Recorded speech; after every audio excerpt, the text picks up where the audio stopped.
Hi friends, நிறைய பேருக்கு இந்த கல்யாண வீடுகளில் வைக்கிற வத்த குழம்பு, புளிக்குழம்பு, அப்புறம் காரக்குழம்பு எல்லாருக்குமே ரொம்ப ரொம்ப பிடிக்கும். ஸோ அந்த டேஸ்ட்டில் இன்றைக்கி வீட்டில் என்னோடய அம்மா எப்படி செய்வாங்களோ அந்த மாதிரி உங்களுக்கு நான் காராமணி போட்டு கத்திரிக்காய் குழம்பு செஞ்சு காட்டியிருக்கேன். ஸோ இது ரொம்ப ரொம்ப டேஸ்டியாக இருக்கும். கண்டிப்பாக ஒரு முறை ட்ரை பண்ணுங்கள்.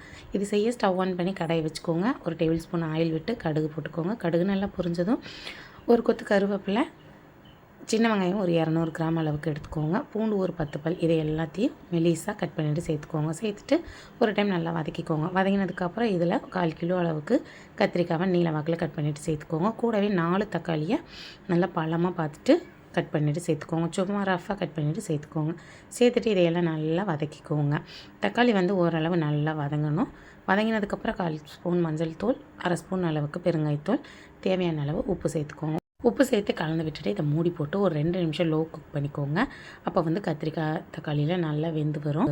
இதில் இருக்க தண்ணியிலேயே நல்லா வெந்து வந்துடும். ஸோ இந்த ஸ்டேஜில் குழம்பு மிளகாய் தூள் ஒரு டேபிள் ஸ்பூன் சேர்த்துக்கோங்க. சேர்த்துட்டு ஊற வச்சுருக்க காராமணியை சேர்த்துக்கோங்க.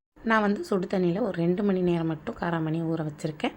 நம்ம அப்படியே டைரெக்டாக வேக வைக்க போகிறோம். சூப்பராக வெந்து வந்துடும். ஸோ நல்லா மிக்ஸ் பண்ணிவிட்டு இதில் தேவையான அளவு தண்ணி சேர்த்துக்கோங்க. தண்ணி சேர்த்துட்டு கொத்தமல்லி தூள் ஒரு டீஸ்பூன் அளவுக்கு சேர்த்துக்கோங்க. சேர்த்துட்டு இதை நல்லா மிக்ஸ் பண்ணிவிட்டு ஒரு மூடி போட்டு வச்சுடுங்க.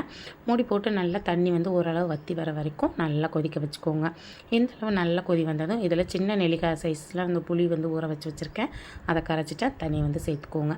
சேர்த்துட்டு நல்லா மிக்ஸ் பண்ணிவிட்டு மூடி போட்டுடுங்க. மூடி போட்டு நல்லா எண்ணெய் பிரிஞ்சு வர வரைக்கும் மறுபடியும் கொதிக்க வச்சுக்கோங்க. நல்லா கொதி வந்ததும் இந்த ஸ்டேஜில் நீங்கள் ஸ்டவ் ஆஃப் பண்ணிவிடுங்க.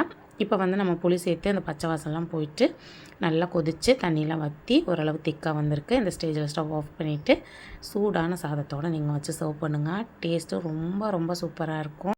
ஒரு டைம் செஞ்சு சாப்பிட்டீங்க அப்படின்னா திரும்ப திரும்ப சாப்பிட்ணுன்னு தோணும். அந்த அளவுக்கு டேஸ்டியாக இருக்கும். கண்டிப்பாக ட்ரை பண்ணுங்கள். கண்டிப்பாக ட்ரை பண்ணிவிட்டு எப்படி வந்ததுங்கிறத மறக்காமல் கமெண்ட்டில் சொல்லுங்கள். வீடியோ பிடிச்சா லைக் பண்ணிட்டு சேனலை சப்ஸ்கிரைப் பண்ணிக்கோங்க. அடுத்த வீடியோவில் பார்க்கலாம்.